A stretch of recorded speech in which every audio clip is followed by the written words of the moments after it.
a sexual energy, good for comfort and enjoyment and money. Check out which house in your Vedic birth chart Taurus is. But notice that Venus is Vargotama from the 6th to the 12th of July, in other words, in the same sign in the Navamsha chart as the Rashi chart, the chart for now, and that gives very good soul messages and inspiration. And Venus is square Neptune exact on the 27th of July. So that could be illusion on matters of love and beauty, or of course it could be greater energy of intuition and inspiration, including in matters of love and beauty, Venus square Neptune.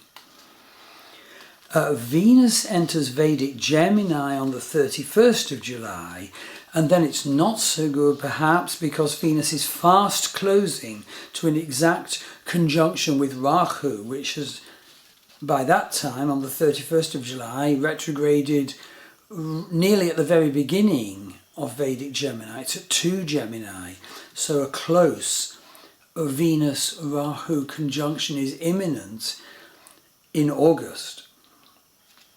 Okay, Mars. Well, Mars transits from 8 to 3 degrees retrograde in Vedic Pisces in July. And do note that Mars spends much of the remainder of 2020 in Vedic Pisces. And do note that Mars is square to the nodes of the eclipse on the 21st of June. So he already carries an intense aggression energy. He's conjunct Chiron. So Mars moves forward in Pisces, entering Revati Nakshatra on the 13th of July. So read the blog about the complicated movements of Mars. And note that Mars enters Vedic Aries on the 17th of August, so be prepared for violent extremes. But in fact, Mars only gets as far as 4 degrees Vedic Aries, and then he turns retrograde again, actually re-entering Vedic Pisces on October the 4th, and turning direct at 21 Pisces on November the 14th. So he doesn't re-enter Vedic Aries, he doesn't leave Vedic Pisces until the 24th of December, Christmas Eve. Jupiter.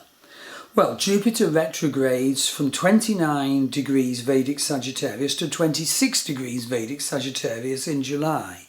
Jupiter is in Uttarashadha Nakshatra, which is ruled by the Sun. Jupiter and Pluto start July Vargotama. And so again, a lot of inspiration with good soul messages possible when Jupiter and Pluto were Vargotama in this way.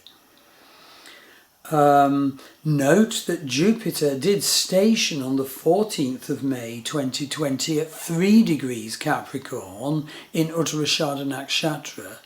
And so if you have a planet at 3 degrees Vedic Capricorn or close to there, you will have a lot of luck running now, spiritual illumination, money. And this is, I know a case where that's totally proved. And on July the 28th this month, Jupiter at 26 Sagittarius cast an aspect to 26 Leo, at the same time as Neptune is opposite 26 Leo. So if you have planets around 26 Leo, that time could be visionary and powerful and spiritual. It could be filmic. Or yes, one has to remember, could be illusionary instead or as well. But that's an important date if you have planets around 26 Leo. So Saturn retrogrades from 5 degrees Vedic Capricorn in Uttarashadha, 5 to 3. Uranus is at 15 to 16 degrees Vedic Aries in Bharani Nakshatra. And indeed, in the blog I did about the 14th of December eclipse and its effect on Donald Trump and the United States nation, I noted that Venus's last entry into Vedic Aries was 84 years previous. And that was when what happened was Hitler burned down the Reichstag and started World War II. I am not saying that another world war will start, but it shows the violence of Uranus, the revolution bringer, coming into Mars-ruled Aries. Neptune. So Neptune retrogrades at 26 Vedic Aquarius in Purva Bhadra Nakshatra, ruled by Jupiter. And I think the point is, when Neptune is retrograde, please, please, please try to hang on to your inspiration and your vision, your sensitivity. Hang on to beauty and truth, the positives of Neptune. Hang on to the crucial truth of metaphors and myths and significant films you watched. Do not let the negative side of Neptune ruin all that with what is called drain. Give the needed priority still to the subtle and the mystical, and still to the utilization of the positive side of Neptune. The supernatural, the divine, the artistic. Make special steps in July to check out what's happening around your Neptune transit.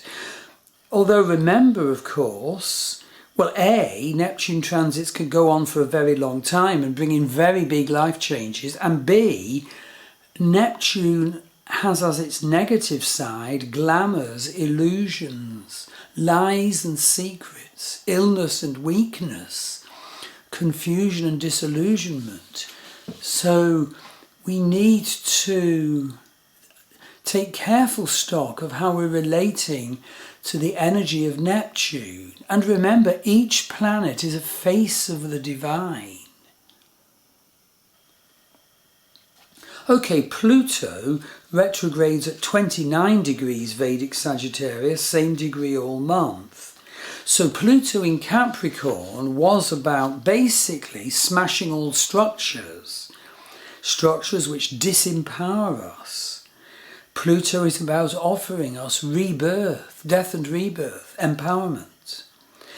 But yes, Pluto is dropping back briefly into Sagittarius now, and that will change the manifestation of Pluto, especially as Jupiter's there too. Remember, I mentioned the risk of fundamentalists attacking and calling the tune and justifying very bad social events and policies. So have a look at what I say about Pluto. And Jupiter and Pluto remain in near conjunction throughout 2020, peaking April the 5th, June the 30th and November the 13th. And a top thing to see in the characteristics of Jupiter-Pluto conjunction is desire for power and plutocracy. Well, yes, we should desire power, but it shouldn't be negative, almost evil politicians scheming for power and bringing plutocracy their way into their coffers. So Pluto is lord of death, rebirth and evolution. The Pluto myths have huge essential truths about all of our needs at these times for empowerment. And maybe we will all need a journey to the underworld. And in fact, I offer this. Having looked at your astrology, I take you on a journey of death and rebirth into the underworld, like Persephone of Greek myth. The Babylonians, too, were fully aware of the importance of death and rebirth journeys into the underworld. And we can come out so lightened and freed and empowered and so much better connected to the divine, such a clearer reception of the divine energy, for example, into our own energy system, the chakras. So Chiron is at 15 degrees Vedic Pisces, although he actually turns from direct to retrograde on July the 11th. And Chiron is in Uttarabhadra Nakshatra. Chiron's energy is vast. So if you have planets in Vedic Pisces or in Vedic Virgo opposite, there could be such a healing. I have witnessed so much healing for people in the Pisces-Virgo axis at this time. Amazing stuff, like a guy who was declared unable to really read at school, ending up teaching English in the last year. So the next thing, Rahu, the North Node, retrogrades, as it always does, from 4 to 2 degrees Vedic Gemini. So that's in Mrigashira Pada 4, ruled by Mars. Scorpio Pada.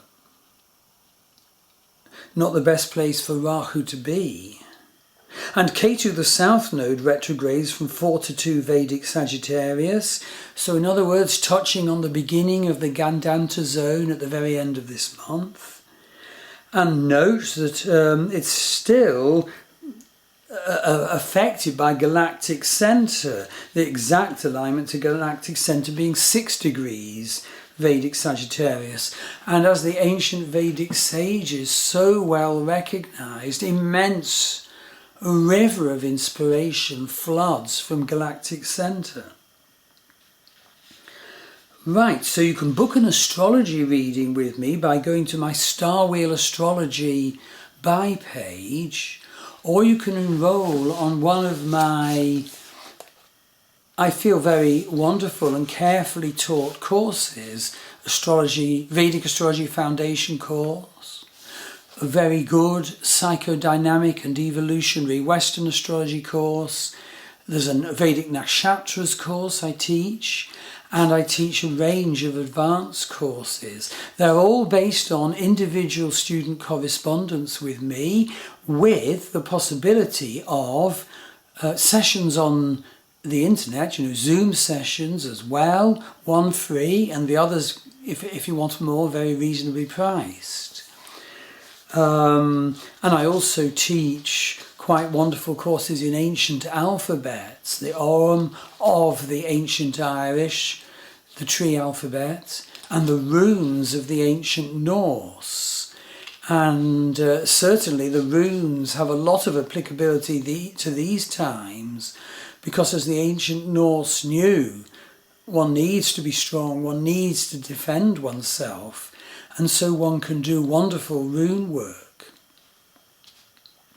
Okay, so I hope this presentation of the immense detail of July astrology has been valuable. I hope you'll be able to use it for your healing and for your empowerment and for your better navigation through July and through 2020. So have a look at the blog, and I wish you a very spiritual and successful July 2020. Thank you.